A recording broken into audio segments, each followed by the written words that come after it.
Bueno, welcome to one more episode of BTV, your student news show. My name is Wesley Van Horn. And I'm Aiden Stemler. This is the last episode of BTV this year. Sad, right? I guess. I'm just excited for school to be over so we can go on summer break. Well, most of our students are just preparing to finish this school year. Some of our students are already preparing for next year. COVID derailed the football season last year, and since then we haven't heard a lot from football. Now that COVID's calmed down a tiny bit and football is picking up again, and the first week of spring ball is ending, and football players are back and ready. Hey! Kill me, kill 3! 1, 2, 3! Kill!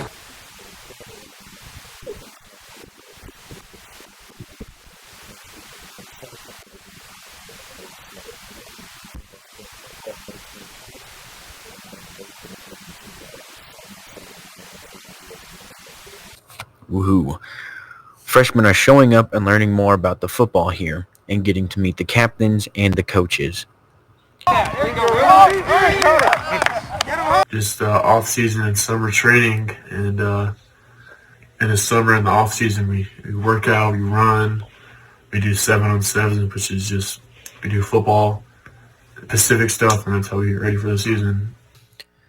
So, I'd say keep up to date with this football, man. It's going to be great. Just watch. It's going to shock, surprise you. It's going to be a tale of it's just going to be an amazing story of underdogs and triumph, dedication, sweat, blood, tears, and a lot of cussing. There'll be a lot of cussing. So keep up to date with it. This is going to be a big season. I can feel it. There's a lot of athletes out there, really, really good athletes. It's going to be a big season. Just wait. There are so many dedicated students here in Buena. It's incredible. Absolutely. Too bad many of our athletes couldn't have a competitive season like they'd normally have. Yes, that's unfortunate. But you know that several CTE classes still had their competitions? Those still happen. Absolutely. Although, let me just do a virtual setting. Many programs, such as the Film&TV Skills USA film program and Culinary, have recently had their competitions. Let's check that out.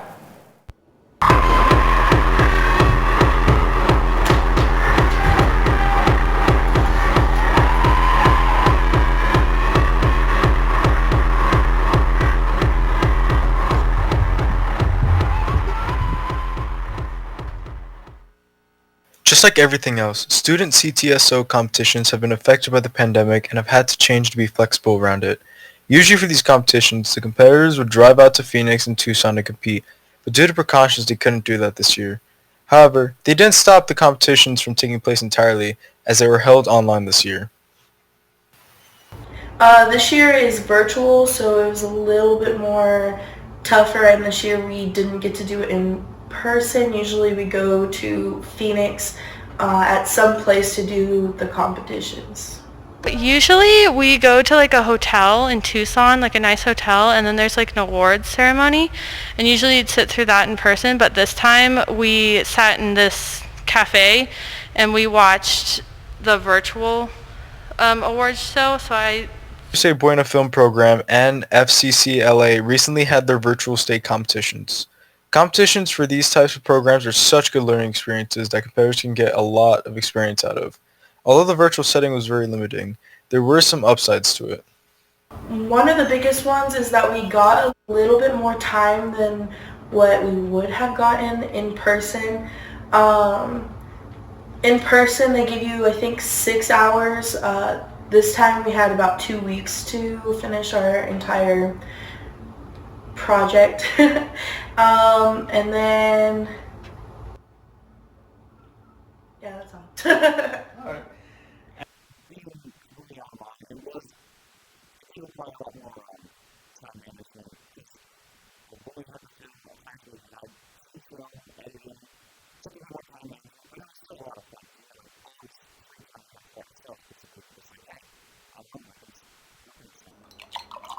Wesley Van Horn and his partner Ricardo Velez ended up placing second in competition, along with Faith Henry and Chase DeLon placing in third.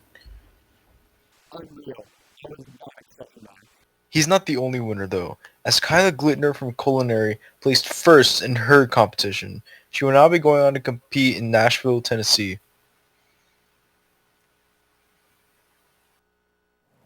Have you been in the pond? We have a pond? Yeah, and it's a bit overgrown at the moment, so good thing we have someone to help clean it up. Really? That sounds cool. Let's go and check it out. Here at Buena, we have people trying to make our school a better place. Wesley Van Horn is a sophomore and is a Boy Scout working on his Eagle Scout project. Now, the reason for this pond that is going to be so great for everyone else at school, not just for the people in the science classes, but for everyone else in general, is that with the pond being a better place for everyone to come to, you could possibly just convince your teachers, hey, let's have class outside for once. So that's what we're trying to do, make it a nice, more like outdoorsy classroom environment so we can have more people come outside. Wesley's project is constructing a workbench and clearing a pond here at Buena's outdoor classroom. Clearing out the reeds is going to help assist in the biodiversity of the pond itself, because ponds tend to like to become marshes if they're not maintained well enough. And so we're kind of moving towards that marshy existence with the overgrowth of the reeds. So clearing some of those out is, like I said, going to aid in the biodiversity of the pond, allow it to be more aquatic than a marsh, which is going to, it's very good for a whole host of things for students to observe and to learn about and work through when, especially like I said, in ecology units and things like that. This project is super beneficial to the pond's ecosystem, but what about the pond as a classroom? So a workbench is going to provide a beautiful area for students to do their studies at. So it's going to be a spot where they can actually put down samples if they're collecting samples, and they don't have to try to balance it on the ground. It's a spot where they can write in their scientific notebooks, where they can keep track of the data they are collecting. And like I mentioned before, it's going to be a spot to also contain the equipment being used for the study, such as nets that we would be using, or possibly even waders, that we can have access to that at the pond when we need it. Right now, the preparation of the workbench is the focus, but soon the reed clearing will start and will run through the month of May. That's it for this episode of Buena.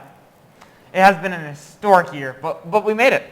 Congratulations. May we make every day, most of every day, you know, and have a good day. See you later.